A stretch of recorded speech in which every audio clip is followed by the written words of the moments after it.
Este día la conflictividad por la energía eléctrica provocó la retención del alcalde de Coatepeque. De eso hablaremos esta noche con la etiqueta SF Retenidos, pero antes los dejo con la nota del día.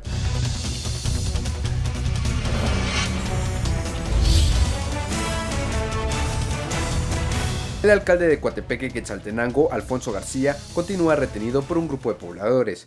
El jefe edil se encontraba verificando el pasado jueves el cumplimiento de los acuerdos alcanzados en una mesa de diálogo. En dicha reunión fue mediador por temas relacionados con la energía eléctrica. Es que el día de ayer el alcalde municipal, con un contingente enorme de Policía Nacional y podríamos decir así, una compañía de Energuate, o sea, un grupo de trabajadores de Energuate, bajaron a las comunidades de la zona de Pacayá, pero a quitar los transformadores y llevarse el cableado eléctrico. Durante la reunión, Alfonso García fue tomado como rehén junto a otros trabajadores municipales en la comunidad de San Vicente Pacayá. El presidente de la ANAM, Edwin Escobar, señala que ha tenido comunicación con el hermano del alcalde, quien indicó que los responsables de estos hechos son miembros del Comité de Unidad Campesina.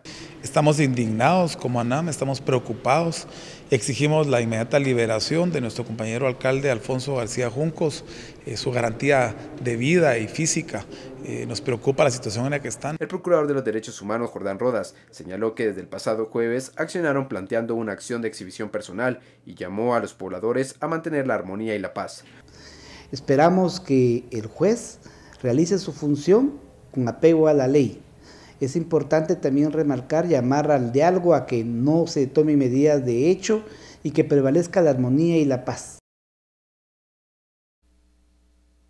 Bienvenidos a Sin Filtro, noche de viernes. Terminamos la semana con la etiqueta SF Retenidos y son los acontecimientos en Coatepeque lo que nos lleva a este tema, la conflictividad social, el tema de la luz. ¿Qué pasa con el alcalde Alfonso García Junco, retenido por pobladores en aquella localidad? De eso hablaremos esta noche. Usted puede enviar sus comentarios y opiniones con la etiqueta SF Retenidos. Damos la bienvenida a nuestros analistas. Estuardo Zapeta, buenas noches. Buenas noches. Manuel Villacorta, buenas noches. Hola, buenas noches. Comencemos a hablar del tema del día, de esta noticia desde la mañana, la retención de un alcalde municipal. Él dice que no está retenido en algún momento, que esto lo está negociando, pero otras personas claman por su liberación. ¿Qué sucede en el tema de la conflictividad y cómo podemos analizar lo acontecido en Coatepeque? Manuel. Gracias, Ben. Estuardo, buenas noches. Buenas noches. Creo que lo que está ocurriendo en San Vicente Pacayá es una muestra muy grave de lo que le puede pasar al país a muy corto plazo. Creo que la conflictividad en Guatemala ha llegado a niveles insospechados, incontrolables. Y lo que más preocupa es que es una conflictividad que no está siendo atendida. ¿Puede haber un efecto de bola de nieve por esto, al no atenderse estos conflictos? Es muy probable. Mira, el problema de la energía eléctrica en Guatemala creo yo que es muy poco comprendido. Se habla mucho del tema, pero es poco comprendido. Yo quisiera hacer un breve aporte al respecto para tratar de aclarar el caso. Desde que se genera la Ley General de Electricidad y se generan a su vez las privatizaciones, hay aspectos muy positivos, como por ejemplo el incremento de usuarios con energía eléctrica. Se produce más. De hecho, la electrificación del país. Exactamente, y Guatemala incluso hasta está exportando energía a México y a los países centroamericanos. El problema está en que hay usuarios que dicen, particularmente en el área rural, de que la electricidad que les llega es muy cara y que eventualmente es deficiente. Muchos cortes de energía, lo que les afecta, y que las retomas de energía eventualmente les queman sus equipos. Entonces, aducen a que ellos se rehúsan a pagar porque las tarifas son muy altas y porque el servicio es deficiente. Bien. Por otro lado, pues las compañías que generan, distribuyen y comercializan la electricidad no están de acuerdo en ello. Simplemente argumentan que las personas dejan de pagar la energía eléctrica y que posteriormente se cometen reconexiones ilegales. Que esto es lo que se conoce como el robo de flujo de energía. Este problema es un problema que se está potenciando. Y el problema, Ben, básicamente está también en el contexto de que con la agudización de la crisis socioeconómica que está viviendo el país y las familias, es evidente que muchas familias van a tener problemas con el pago de los servicios y en un momento dado van a tener problemas incluso de corte y suministro de esos servicios. El problema se está agravando mucho. Ahora, ¿en dónde está el origen del problema o la incapacidad para solucionar este problema que se está potenciando en toda Guatemala, y es la ausencia de autoridad, básicamente la ausencia de Estado. Bueno, porque si tú tuvieras, por ejemplo, Estado, autoridades, ¿no? Y resulta que eventualmente sí, la energía está muy cara y el servicio es deficiente, los usuarios pueden recurrir al Estado para que este intermedie y se solucione el problema. Por el contrario, si la energía está siendo robada, los usuarios no están cancelando, las compañías pueden ir al Estado y el Estado regular el problema. Pero como no existe Estado, como no hay autoridades, entonces realmente este problema existe dentro de un contexto de anarquía, de pérdida de controles y la intromisión de actores que básicamente no tendrían por qué estar en el medio del problema. Hablas de falta de autoridad, lo que genera una ingobernabilidad, y vimos en la localidad de San Vicente de Pacayá lo que está sucediendo, y algunos hablaban de la necesidad de entrar con fuerza para resolver el tema, pero eso va a ser la solución del conflicto. ¿Qué está pasando con el tema de la energía eléctrica, Estuardo? No es la primera vez, ya se habían registrado bloqueos cerca de esta localidad en días anteriores, y ahora sucede lo de la retención del alcalde Alfonso García Junco. Así es, la primera pregunta con relación a la conflictividad, y es interesante observar que antes de ayer, por ejemplo, ya salieron comunidades básicamente a favorecer, digamos, a darle el apoyo al alcalde, al mismo tiempo a decir que no quieren Codeca, que no quieren tampoco CUC. Esos eran los carteles que van, varias aldeas de alrededor, ¿verdad? Y aquí esto está ahora con la vehemencia con la cual se ha actuado por parte de las organizaciones al retener al alcalde. Hemos entrado en un proceso entonces de choque fuerte. Esta tarde el mismo presidente de la ENAM, el alcalde de Villanueva, decía que precisamente el problema que se tiene es que a las horas que él dio las declaraciones no había llegado autoridad todavía del área de Coatepeque. Coatepeque pertenece a Quetzaltenango, y que no había llegado a altas autoridades, ¿verdad? En ese contexto, solo para sumarle al asunto, hoy nos enteramos que fue desmantelado, por ejemplo, en la Policía Nacional Civil, el grupo antisecuestros, ¿verdad? Entonces hay varias cosas que cuando se van sumando, el que queda ahí, el que queda ahora retenido, que es el alcalde de Coatepeque, él está pidiendo, es obvio que tiene que hacerlo porque en esas circunstancias no hay otra posibilidad. Esta tarde pedía él, y en la mañana también, que por favor no se acercara ni gente de la policía ni gente del ejército, porque estaban listos, creo que para quemarlo, ¿verdad? Esa era la amenaza que se tenía. ¿Cuál es la petición de la gente que está reteniendo al alcalde? Sobre todo la gente de Codeca y de varias organizaciones ahí. A ellos están pidiendo que otra vez se reinstale la posibilidad de conectar sus toritos y diablitos, como le conocemos en otros lados, ¿verdad? Son esas posibilidades que tienen ellos de conectar el sistema por medio del cual se da este hurto de flujos, como se le denomina, creo que legalmente. Y a través de eso ellos cobran una cantidad de dinero, y los vecinos del área que no quieran pagar, o los que no quieran, digamos, en meterse a ese sistema, simplemente no tienen electricidad o tienen represalias por parte de estos grupos. Las comunidades cansadas fueron los que salieron precisamente ayer a protestar y decir: miren, a esto ya no los queremos porque nos está saliendo no solamente muy caro, sino que al mismo tiempo nos están obligando a. Aquí el conflicto está primero en ausencia de Estado, pero también en las reglas del juego. Las reglas del juego en realidad ahí no están claras. Y conste que Coatepeque también, aparte, hay que entender los contextos de Coatepeque, de la costa sur, y Coatepeque, por ejemplo, es un centro de contrabando en Guatemala. O sea, tampoco podemos perder de vista que Coatepeque es uno de los 3 principales focos de conflictividad social en el país, precisamente por el tema de electricidad, pero también por otros temas: contrabando, narcotráfico. Es una ruta obligada, por ejemplo, para el paso de indocumentados si pasan por esa área, coyotes. O sea, no es solamente electricidad. O sea, el combustible que le da fuego a la conflictividad social ahí, aparte de la electricidad, hay una serie, además de mucha gente organizada en este contexto. Yo, por lo menos, el llamado a Codeca es que no olviden que se están formando un partido político, Y que esto dice mucho de la gente que en enero va a querer salir a buscar nuestro voto. ¿Verdad? Entonces, es el único grupo que yo considero bastante activo en estos líos de conflictividad social, que al mismo tiempo se está formando como partido político, ¿verdad? Ahora, vamos a la primera pausa, regresamos con este tema. ¿Qué pasa en Coatepeque? Ya lo mencionó Estuardo, es un punto importante de comercio, pero también de conflictos de diferente índole. ¿Por qué no se le ha entrado a esos temas y qué se necesita para resolver la conflictividad? Uno de ellos en la luz eléctrica. Volvemos luego de la pausa. ¿Y cuál será la luz al final del túnel? ¿Cómo resolver la conflictividad, el tema de la luz y detener las retenciones?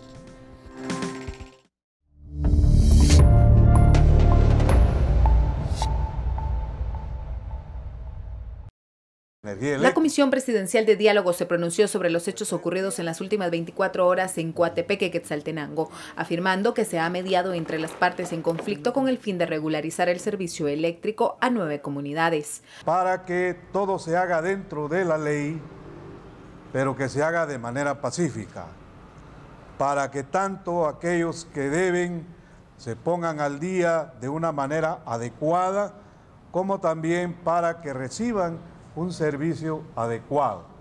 Y se nos informa que han llegado a un acuerdo ya firmado por todas las partes, en donde en ese momento la empresa Energuate procederá a restablecer el servicio de energía eléctrica en las comunidades que fueron afectadas.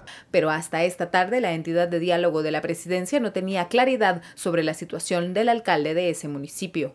Hoy, pues naturalmente, está esa disyuntiva, es o no una retención, el secuestro, o es que el señor alcalde anda paseando o anda visitando casa por casa, como que si fuera del censo, ¿verdad? Eso está como muy así enmarañado, pero independientemente, para nosotros es darle continuidad a lo que hemos venido haciendo.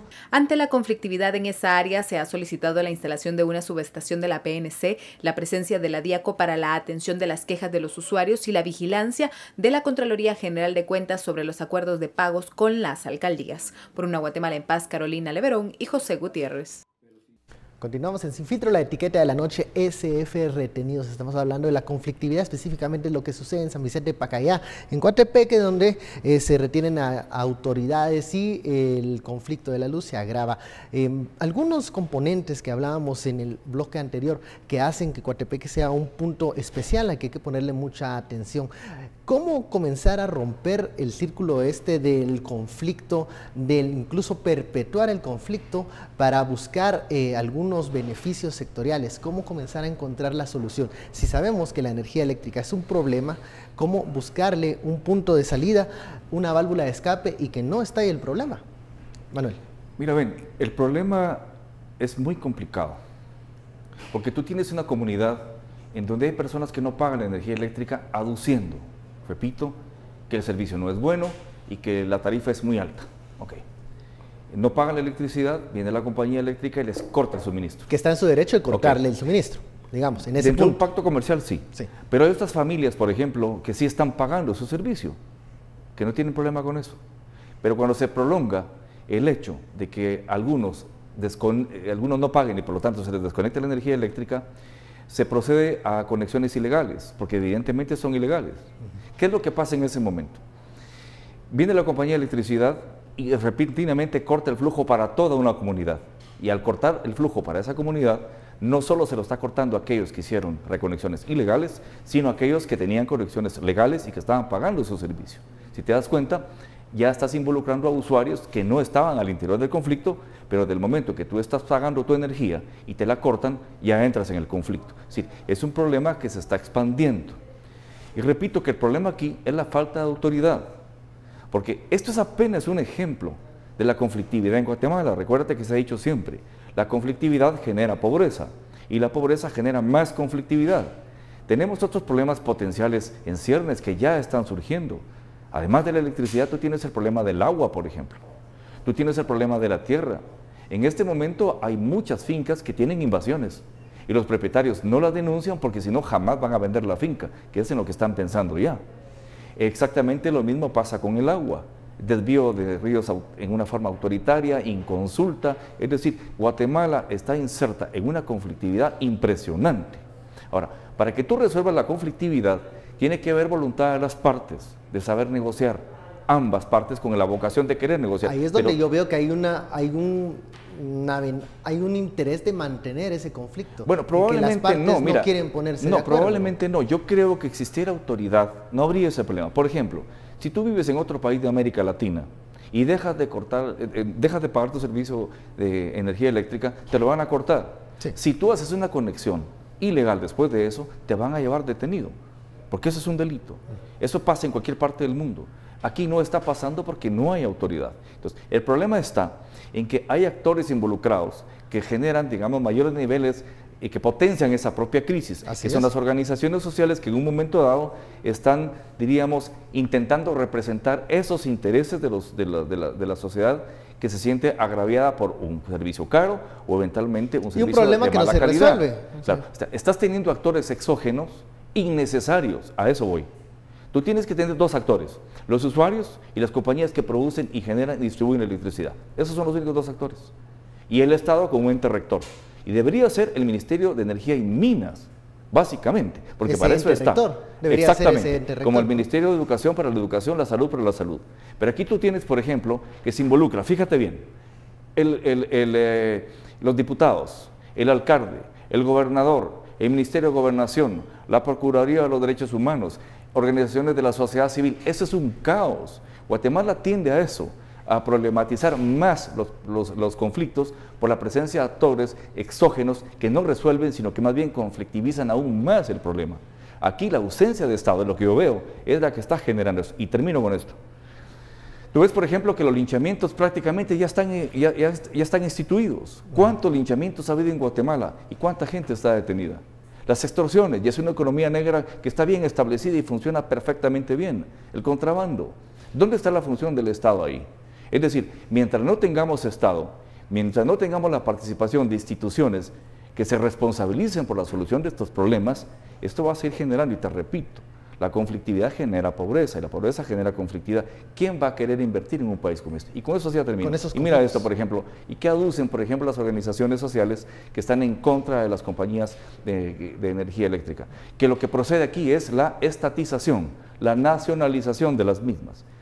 Ahora, la pregunta es, si eso ocurriese, ¿tiene el Estado de Guatemala la capacidad, los técnicos, la experiencia, la garantía de que no va a haber corrupción? Es decir, esto es más grave de lo que imaginamos. Y con esto ya termino. Creo que en un momento dado, las compañías que generan, que distribuyen, que comercializan la energía, van a llegar ellos a pedir la estatización. Van a decir, aquí no se puede ya tener... aquí no se puede con esas reglas del juego. Recogamos el capital que se pueda y vamos a invertir a otro país. ¿Y qué va a pasar? ¿Es el Estado parte de la solución o el problema en este conflicto de la energía eléctrica? No, el Estado tiene que ser parte de la solución. Pero su ausencia, pareciera ser parte del problema, pero porque no está. Ah, claro. El problema está que, mira, a veces nosotros creemos que el Estado grande es Estado fuerte, no necesariamente. El Estado tiene que ser fuerte, no necesariamente grande. Puede ser muy gordo, ¿verdad? Y bofo y no pueda correr a un ladrón ni 10 metros. Gordo y bofo no lo queremos. No significa bueno. No es bueno necesariamente. El tamaño no es necesariamente una correlación directa con la calidad, digámoslo así. Tamaño no es calidad, ¿verdad? Lo que tiene que ver es instituciones que un ministerio que responda, que es una institución, un conjunto de normas al cual todos, aunque estemos en conflicto, nos vamos a adherir para poder encontrar una solución. Por ejemplo, ministerios que funcionen, organismos que funcionen, pero tienen que estar. La gran denuncia hoy, durante todo el día, es que no llegaban las autoridades. De hecho, y no llegaban por una razón sencilla. Aún en la reunión de hoy, en la conferencia de prensa hoy por la tarde, ¿verdad? Está la promesa que vamos a llegar y se va a hacer esto y se va a hacer aquello. Pero lleguen, o sea, lo principal es lleguen. El alcalde es obvio que está por coerción, él tiene que decir que no venga el ejército, que no venga la policía, que no venga nadie porque me van a matar. Pero ojo que no solo está el alcalde, hay muchas otras personas también retenidas, que eran el grupo negociador. Y en ese proceso es donde miramos precisamente la ausencia. Entonces, ¿Es la solución? Tiene que ser la solución. Es el árbitro único. Tendría que ser el árbitro y el de última instancia. Aquí no tendría que ser, para ponerlo en términos de fútbol, pues tendría que ser el VAR. La pregunta es cuál sería la estrategia o el cómo. Si el Estado quiere estar presente, quiere ser la autoridad, ¿cómo implementar esa autoridad? Lo voy a decir fácil, aunque es difícil hacerlo. Primero, identificar no solamente el problema que genera el conflicto, sino todos los otros problemas que son caldo de cultivo para la conflictividad en el área. Yo ya dije como 5 aquí: contrabando, narcotráfico, coyotes, aquí Coatepeque, de todos. Identificar específicamente el problema. Segundo, ¿cuáles son los intereses de un grupo? ¿Cuáles son los intereses de otro grupo? Es obvio, por supuesto que todo eso no se puede hacer fuera de la ley, tiene que hacerlo dentro del marco de la ley. Legal. ¿Verdad? Tercero, también tiene que ver en términos puros de la lucha, ¿verdad?, para que baje la conflictividad y lleguemos a un acuerdo, si son realistas o no son realistas las peticiones. Ahora, regresemos al primer punto, Stuart. Tú hablabas de buscar el origen del problema. ¿Cuál sería el origen del problema acá?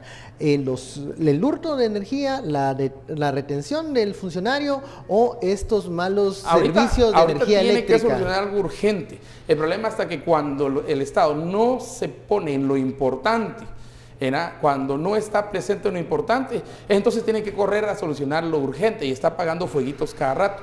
Y el Estado no debería estar así, porque aquí lo importante sería ver entonces la liberación. Aquí es lo importante es la protección de la vida del alcalde y del grupo de negociadores que estaban con el alcalde. Ahora, eso es uno. Pero eso no resuelve el problema de fondo, digamos. El Estado debería atacar ese problema de fondo que es pero el servicio de energía. Hay una cuestión que es urgente.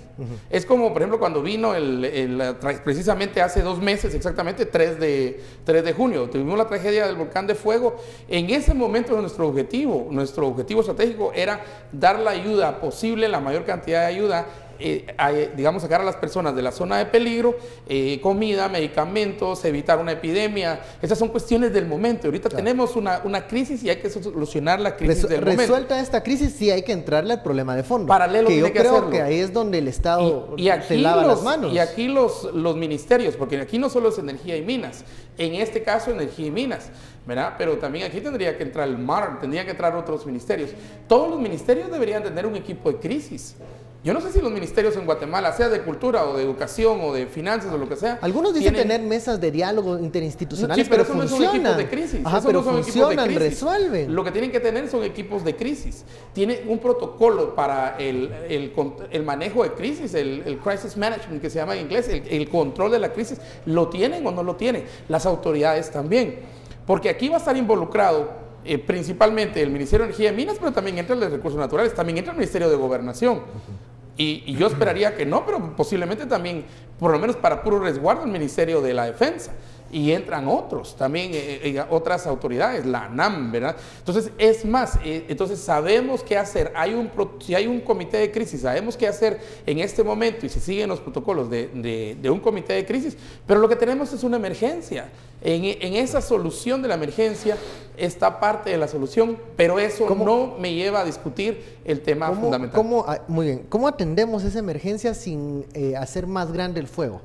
Porque lo que pueda suceder en cada uno de estos conflictos y cómo se atienden pueden ayudar a resolverlos o puede incrementar el conflicto y volver una fogata, un incendio voraz. Vamos a la pausa, regresamos. El segundo tema de la noche: Roxana Valdetti se niega a ir al San Juan de Dios, ¿verdad? Vamos a escuchar sus razones al volver.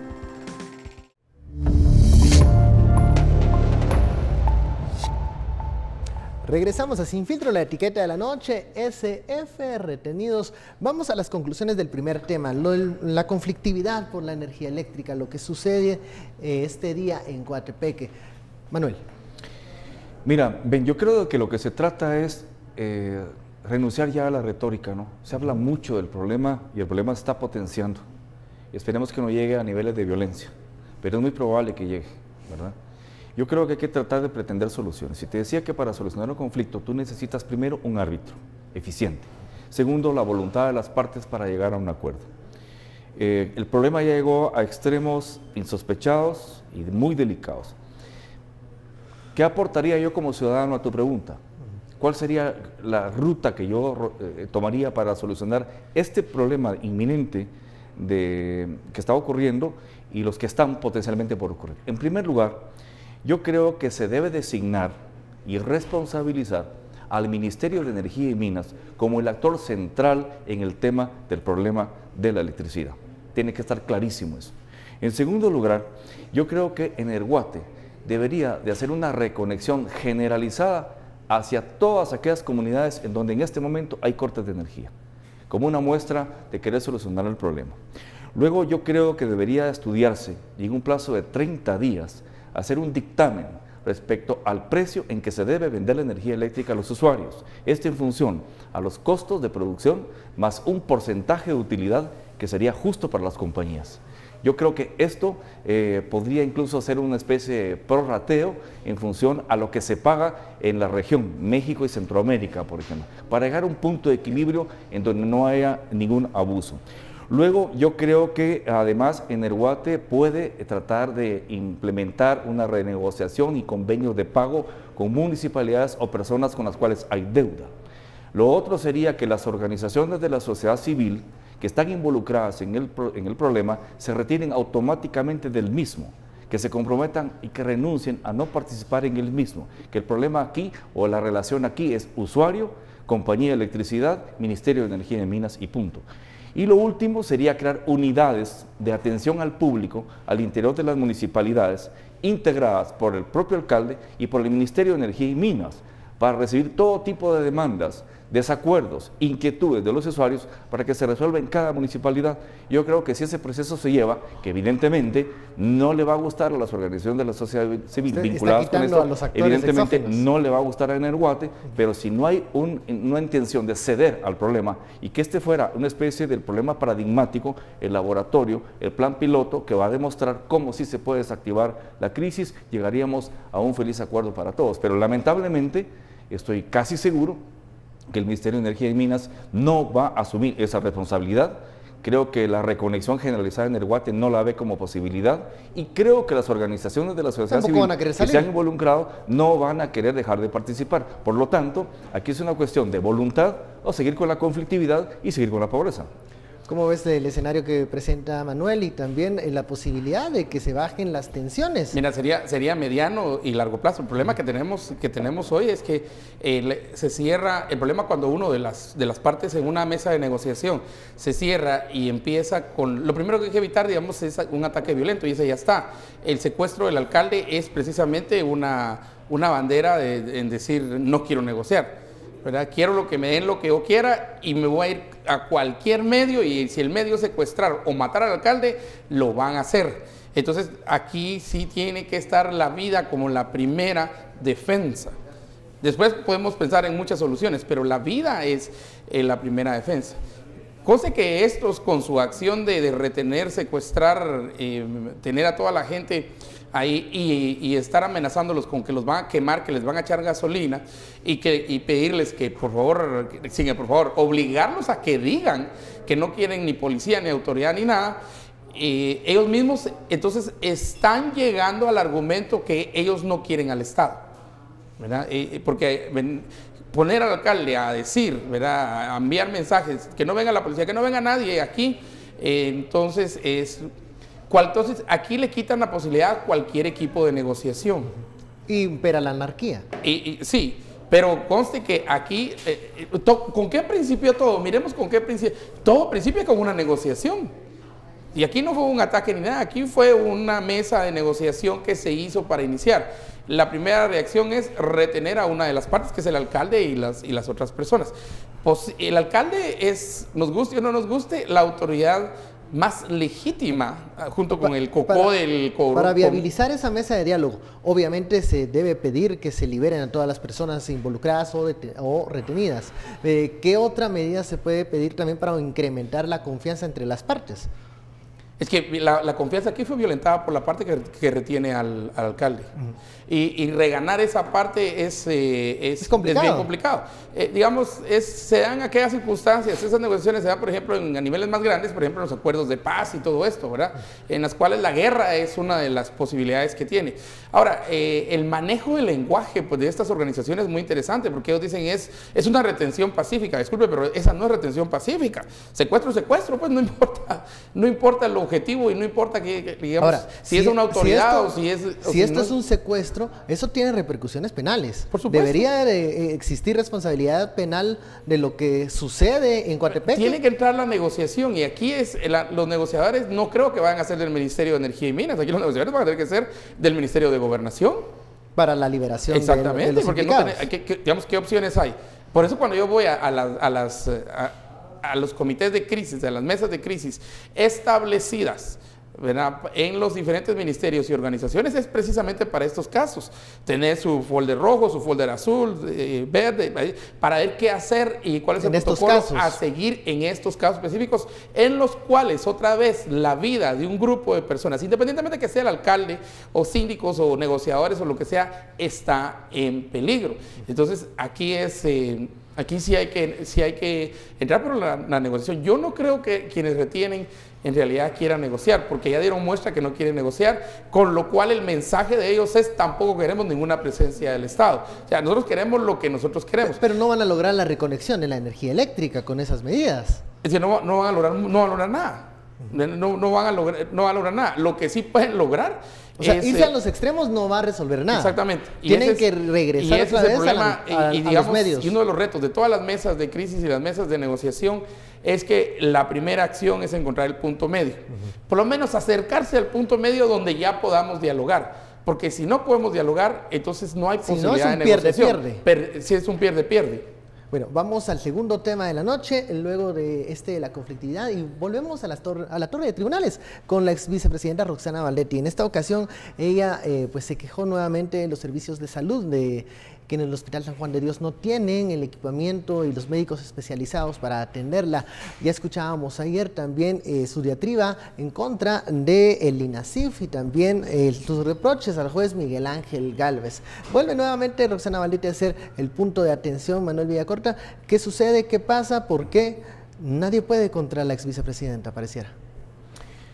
Bueno, yo lo que creo es que el sistema de justicia de Guatemala lamentablemente sigue siendo uno de los más deficientes del continente, porque si tú ves en este momento, pues en Guatemala no hay estadísticas de nada lamentablemente, pero se considera que aproximadamente hay unos 22,000 reos, de los cuales 11,000, el 50% no están condenados y están presos, con procesos de 4 o 5 años, por ejemplo. Eso es gravísimo. El comisionado Iván Velázquez dijo hace poco que el nivel de impunidad en Guatemala, desde un hurto, que es un robo sin violencia, hasta un asesinato calificado, alcanza el 97%. Y si en Guatemala mueren más de 6,000 personas al año por violencia, imagínate que el 97% de esos asesinatos queda en impunidad. Es el sistema de justicia el problema, exactamente lo mismo que hablábamos en el bloque anterior. La falta de autoridad, porque tú tienes, por ejemplo... La villana no es Roxana Valdetti. Roxana Valdetti pues, es un efecto de... Ella simplemente se está aprovechando de un sistema de justicia que no es eficiente. Por ejemplo, mira, recurren a la revocatoria de jueces, recurren a la presentación constante de amparos, recurren al cambio constante de abogados defensores para entorpecer los procesos, recurren a fingir enfermedades. Pero todo eso es producto que lo presta el mismo sistema de justicia. Yo he visto, todo eso es legal, lo que acaba de mencionar, Manuel. Pues es que simplemente es un juicio que se conoce como proceso de un proceso judicial malicioso. Recurren a esas argucias precisamente con una defensa que es amoral. Fíjate bien, es legal porque el sistema lo permite, pero es amoral, que es muy diferente. Ahora, yo creo que además si tú sumas a estas malas prácticas la burocratización de los procesos en los tribunales, te decía la impunidad, te decía la incrustación y permanencia de las mafias que siguen allí, la corrupción, que es otro de los fenómenos, la falta de recurso humano calificado, la falta de recursos técnicos, recursos financieros. Realmente yo creo, y hay que ser objetivos, de que el fortalecimiento del sistema de justicia en Guatemala sigue estando pendiente, porque definitivamente la impunidad es muy alta. Entonces, esto se vincula incluso con lo anterior que tú planteabas, porque tú hacías la pregunta de que si se puede en un momento dado enjuiciar a aquellas personas que retienen involuntariamente a otra persona. Lo más probable es que no, porque es lo que ocurre con un linchamiento. Queda el cadáver calcinado y las personas que provocaron el linchamiento se van. ¿Y quién es el responsable? El problema en Guatemala, ven, es que estamos llegando a un punto de salvajismo. Sálvese quien pueda. Ley de la selva. Ley del más fuerte, la ley de la selva. Y los resultados van a ser dramáticos para todos. En tanto no exista autoridad en el Ejecutivo, en el organismo judicial o en el organismo legislativo, vamos a seguir circulando en este contexto de crisis sin soluciones y podemos pasar hablando años sobre lo mismo, con la diferencia que cada vez vamos a estar muchísimo peor. Roxana Valdetti vuelve a hacer de las suyas en la Torre de Justicia. Ayer era que no tenía venas, hoy que no tiene especialistas. ¿Qué pasa con la ex vicepresidenta? Tiene una estrategia y la hemos visto desenvolverse como lo hacía en 2014, 2013, ahora desde una carceleta, pero pareciera que está ganándole la batalla al sistema de justicia, que se mueve como un elefante blanco, mientras ella busca con sus estrategias pues evidenciar que nada funciona. Pero imagínate que el sistema le crea a un ser humano, a un mamífero, pongamos de esa manera. No estoy hablando ni de Homo sapiens, estoy hablando de mamíferos. Mamíferos que los caballitos, los tigritos, los perritos, los gatitos, nosotros los humanos, entre las especies somos mamíferos. Nosotros tenemos la posibilidad de decir y razonar. Y que en esa lógica diga, es conocido, es de conocimiento general, fue lo que dijo ella, ¿verdad? Que no tengo venas. O sea, y que el sistema le crea, eso es todavía lo más doloroso, y hasta uno se ríe en cierto momento, pero creo que de la decepción de un sistema que al final simple y sencillamente no tiene y qué es lo que debería tener, debería tener coerción, porque para eso, ¿qué es derecho? Vamos a ver, en términos más sencillos, derecho es al final el monopolio que tiene el Estado de la violencia tuya, mía, suya, de todos, para que vos no la ejerzás sobre mí, yo no sobre vos. Entonces, que está ese ente que se llama Estado, que tiene ese monopolio y que lo administra, y que en el momento que yo ejerzo eso, ¿verdad? Entonces, pero también lo ejerce sobre aquellos que no son gratos o que están haciendo un daño a la sociedad, los saca y los pone y los separa. Que estos que los saca y los separa se empiecen a burlar de ese sistema, creo que nos debería preocupar enormemente y nos debería poner a pensar qué está pasando con este sistema. Y aquel que se aproveche también del sistema, que hay gente que se aproveche del sistema siempre va a haber, y si no es que la mayoría quieren aprovecharse del sistema, pero simple y sencillamente llegar hasta niveles de una imposibilidad fisiológica, ¿verdad? Una imposibilidad zoológica, si le puedo poner ahí el caso de Roxana Valdetti, de no tengo venas y por eso no pueden ir, y ahora ahí no hay buenos doctores. ¿A dónde quiere que la lleven, señorita? ¿Qué quería su señoría Matatero Terolá? Que se la lleven a Mayo Clinic, no sé, a Cleveland, ¿a dónde? ¿A Houston Medical? ¿Qué quería ella? Bueno, eso es lo que alegó. Entonces, por favor, pero esto, más que de ella, dice de la poca fuerza que tiene el sistema o de lo poco fortalecido que está. Digamos que el juez ahí, que es el representante del sistema, que es el representante del Estado, ¿verdad? No deberían dejar esto. Miren, disculpen, pero ella no está para seleccionar, ella no está para decir esto sí, esto no.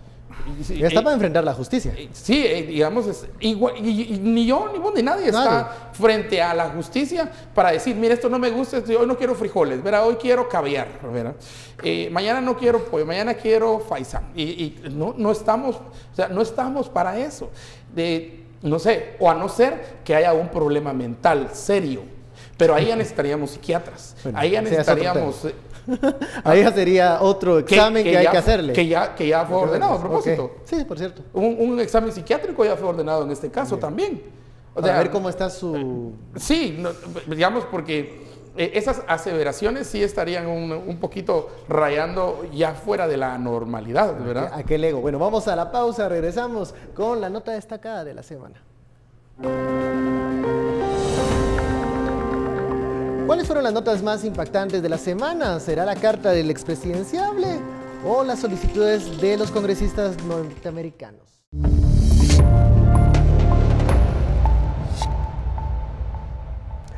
Regresamos a Sin Filtro. Usted sabe, es viernes, es momento de la nota destacada de la semana, aquella que tuvo mayor impacto y repercusiones. Le preguntamos a nuestros analistas cuáles o fueron las notas importantes, destacadas de la semana. Comenzamos con Estorro, démosle. Bueno, yo presentaría dos notas. Primero, la carta que los congresistas le envían al presidente Donald Trump para que, por favor, proceda a través del Ejecutivo, el Poder Ejecutivo, presidente, a la investigación de varios ciudadanos de El Salvador, 3 de Guatemala, bueno, 2 de Guatemala, 1 de México, pero dice crimes committed en Guatemala, con crímenes cometidos en Guatemala, y también 1 de Honduras. Y creo que el impacto de esta tiene que ver con no solo lo que representan, la iconografía de quienes están ahí, en este caso que es Luis Mendizábal, prófugo de la justicia, está Alejos también, ¿verdad? Gustavo Alejos. Gustavo Alejos, que estuvo siempre muy cerca del poder y obtenía pues contratos y todo eso a partir de estar financiando a la gente que iba o que miraba a él que iba al poder. Eso lo cuenta el mismo Juan Carlos Monzón, ¿verdad? Y luego, tal vez el más impactante de los 3 es Ángel González, ¿verdad? El dueño, accionista, el director, el cerebro, lo que sea, de los canales abiertos de televisión y de las cadenas de radio aquí en Guatemala. Y no solo en Guatemala, sino en varios países de América Latina. Ojo que digo el impacto más grande, porque esto no solo le impactaría para Guatemala. Pero estar en la lista Magnitsky le impacta a él en todos los negocios que tenga de aquí a Brasil, desde México a Brasil, o un negocio que tenga en Estados Unidos. El holding al final está en Estados Unidos. Entonces, ese es un impacto enorme, ¿verdad? Y creo que al final esa es una noticia que no solamente causó impacto esta semana, sino que el impacto va a continuar. ¿Crees que no se va a quedar en una carta nada más? ¿Que esto tiene muchas posibilidades de caminar? Sí, no tengo bola de cristal, pero dado los indicios que presentan porque la carta dice, y aquí presentamos unos informes al presidente para que entonces vaya al Departamento de Estado y al Departamento del Tesoro, sobre todo en la UFAC, ¿verdad? En la Oficina de Activos y de Office Foreign Assets Commission, se llama la UFAC, donde le ven toda lo que tienen y la gente que está siendo investigada ahí. Y lo más probable es que sí terminen en la lista Magnitsky.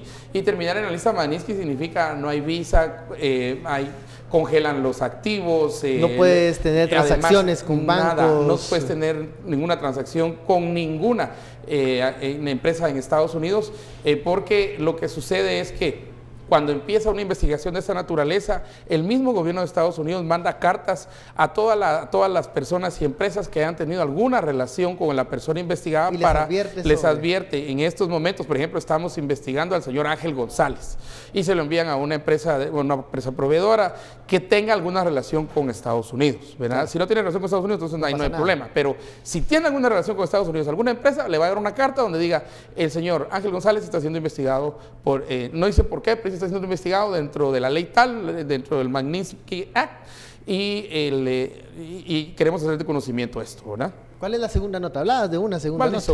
Valdizón, obvio. Sigue impactando esa Sigue impactando, carta, ¿no? Sin embargo, me ha sorprendido mucho que he visto o he leído, no sé si es campaña de él o Net Centers, que hasta tenían un hashtag ahí que era numeral Guatemala te perdona, ¿verdad? El Guatemala te perdona se refería al perdón que algunas personas creo que le van a tener a Valdizón. Manuel. En un tiro bastante largo, en realidad es la preparación de su deportación hacia Guatemala.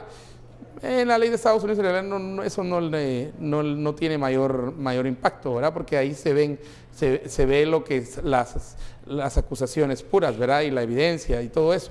Pero aquí en Guatemala tal vez tendría eso, y para eso se apoyan a Biblia, apelando a un mesianismo muy enraizado entre nosotros en Guatemala, un chamanismo y un mesianismo muy duro, muy fuerte, ¿verdad? Y entonces él apela a la Biblia y dice perdón, y que está confesando que sí se cometieron errores, errores. Dice, pero pide perdón. Manuel, la nota destacada de la semana. Bueno, para mí es la ley Magnitsky también. ¿Sí? Creo que tiene mucha importancia. es una respuesta política muy interesante por parte de los congresistas republicanos y demócratas que le piden a su gobierno la aplique. Creo que hay que leer entre líneas que lo están haciendo precisamente porque se está percibiendo que en Guatemala sigue la reacción deliberada en contra de la lucha contra la corrupción y la impunidad. Que hay una resistencia. Es decir, por ejemplo, el desmontaje de los equipos que se habían ido profesionalizando dentro de la Policía Nacional Civil, el Ministerio de Gobernación, por ejemplo. Precisamente lo que hablábamos, la mala práctica jurídica, el juicio malicioso que continúa, la poca voluntad que realmente se está demostrando, y hablemoslo claro, por parte del gobierno, en apuntalar la lucha contra la corrupción y la impunidad. Yo creo que entonces esta solicitud no nace por orden espontáneo.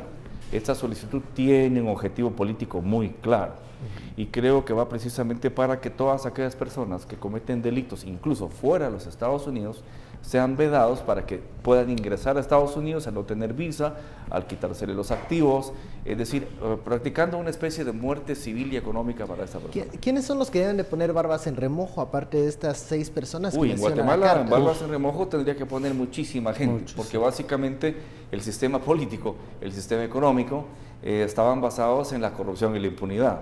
Entonces aquí es muchísima gente la que tendría que poner las barbas en remojo, porque evidentemente hay muchas personas vinculadas con actos delictivos, que van desde el financiamiento ilícito a partidos, a compras ilícitas e ilegales dentro del Estado, por ejemplo. Es decir, es mucho. Pero yo creo que en este caso siempre se recurre a una especie de situaciones paradigmáticas, y por eso se mencionan 6 centroamericanos, o creo que 5 centroamericanos y un mexicano. Es decir, se le está poniendo un nombre para que... Cada uno significa algo, significa un grupo. Por supuesto que sí, por supuesto que sí. Prácticamente esa es la intención, de tal manera que yo considero que es la ley Magnitsky lo más importante que ocurrió la semana, que es una respuesta del gobierno de Estados Unidos a la falta de compromiso por parte del gobierno en la lucha contra la corrupción y la impunidad. Bueno, esas son las notas destacadas entonces de la semana. Estaremos pendientes de qué noticias se pueden desarrollar, tanto de esta carta que fue enviada por los congresistas a la administración Donald Trump para que se revise y se analice la aplicación de la ley global Magnitsky, porque es algo que es mundial. Y la segunda, la carta de Manuel Valdizón, que nos adelanta tal vez lo que veremos más adelante. Ayer decíamos posiblemente una novela de Manuel Antonio Valdizón contando detalles de lo que ocurrió alrededor de su caso, o simplemente adelantándose a lo que puede esperar en la estrategia legal que va a desarrollar ya en tierras guatemaltecas. ¿En cuánto tiempo más o menos vendría Valdizón? Aún no se sabe. De 2 a 3 meses. Hay que esperar de 2 a 3 meses, pero bueno, este es un adelanto de lo que podremos tener aquí en Guatemala cuando pise tierra chapina el expresidenciable del líder. Muchísimas gracias, Estuardo, Manuel, por este análisis. Pero esto no termina acá. Regresamos con María Luisa Gómez. Adelante. Gracias, Ben Keichin, Manuel, Estuardo, ese análisis sin filtro importante. Gracias a usted por participar. No podemos irnos sin dejarles con esta última nota interesante por demás. Algunos habitantes de Tokio encontraron una forma original de enfrentar la ola de calor que se vive, un festival de nieve en pleno verano. Agobiados por las altas temperaturas, algunos habitantes de Tokio encontraron una forma original de enfrentar la sofocante ola de calor. Un festival de nieve en pleno verano. Según sus organizadores, se inspiraron en Uchimitsu, la costumbre japonesa de rociar el piso con agua para bajar la temperatura del ambiente.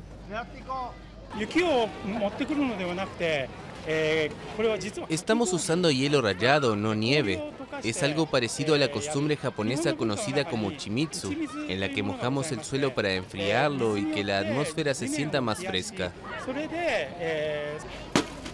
El pequeño festival incluyó bolas de nieve y el tradicional muñeco, pero también mucho helado.